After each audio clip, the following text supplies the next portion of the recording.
ሰላም ጤና ይስጥልን ውድ የቻናላችን ቤተሰቦች፣ ዛሬም እንደተለመደው በሀገራችንና በጎረቤት ሀገራት ያሉ ትኩስና አነጋጋሪና ወቅታዊ መረጃዎችን ይዘንላችሁ ቀርበናል።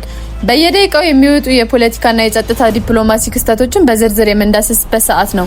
ወደ ዝርዝር መረጃዎቹ ከመሄዳችን በፊት የቻናላችን ቤተሰብ እየሆናችሁ ሰብስክራይብ በማድረግ ቤተሰብ እንድትሆኑ የመደወል ምልክቷን በመጫን ደግሞ ሁልጊዜ የምንለቃቸውን መረጃዎችን በፍጥነት እንዲደርሷችሁ እንጋብዛለን። አብራችሁን ቆዩ።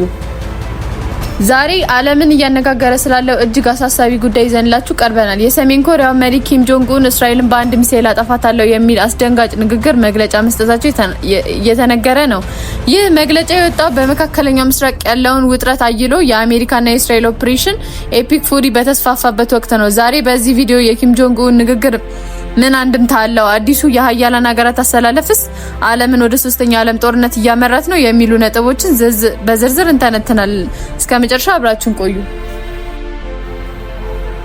የሰሜን ኮሪያው መሪ ኪም ጆንግ ኡን ለቴህራን ያላቸውን ጠንካራ ድጋፍ በይፋ ገልጸዋል። እንደ መረጃዎች አመላካች ከሆነ መሪው እስራኤልን ከዓለም ካርታ ላይ ለማጥፋት አንድ ሚሳኤል ብቻ በቂ እንደሆነ ተናግረዋል። ይህ ንግግር የሰሜን ኮሪያን የባላስቲክ ሚሳኤልና የኒውክሌር አቅም ለዓለም የሚያስታውስ ነው። ሰሜን ኮሪያና ኢራን ለበርካታ አስርት ዓመታት በሚሳኤል ቴክኖሎጂ እንደሚተባበሩ ይታወቃል። አሁን ግን የፒዮንጋንግ በቀጥታ በጦርነቱ ለመሳተፍ ፍላጎት ማሳየቷን የጂኦፖለቲካዊን ካርታ ሙሉ ለሙሉ ሊቀይር ይችላል።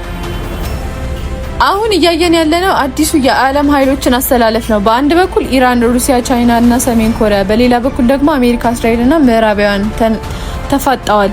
ቻይና ለኢራን የላቁ የሚሳኤሎችን እያቀረበች እንደሆነ ይነገራል። ሩሲያ ደግሞ በምዕራባውያን ላይ ያለውን ጠንካራ ማስጠንቀቂያ ሰጥታለች። ሰሜን ኮሪያ ደግሞ ለኢራን ማንኛውንም አይነት ወታደራዊ ድጋፍ ለማድረግ ዝግጁ መሆኗን ገልጻለች። ይህ ጥምረት የአሜሪካ ተጽዕኖ በመካከላዊ ምስራቅ ላይ ለመቀነስ የታለመ ሲሆን ፕሬዚዳንት ትራምፕ ቀደም ሲል ትልቁን ጦርነት ሊመጣ ይችላል ብለው የሰጡትን ማስጠንቀቂያ ይበልጥ እውን እያደረገው ይመስላል።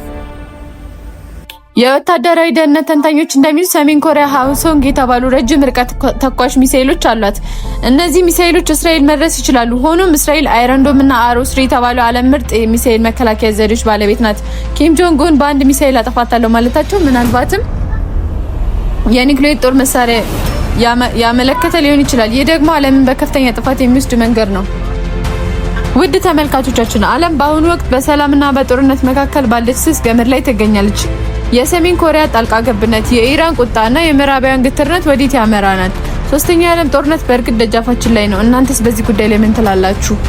ኪም ጆንግ ኡን በእርግጥ በጦርነቱ ላይ ይሳተፋሉ ወይስ ይህ የፖለቲካ ፕሮፓጋንዳ ነው? አስተያየታችሁን በኮሜንት መስጫው ላይ አስፈሩልን። ቪዲዮን ከወደዳችሁት ላይክ እና ለሌሎች ሼር በማድረግ ቻናላችን አዲስ ከሆናችሁ ሰብስክራይብ በማድረግ ቤተሰብ ይሁኑ። በቀጣይ ቪዲዮ እስከምንገናኝ ሰላም ቆዩልን።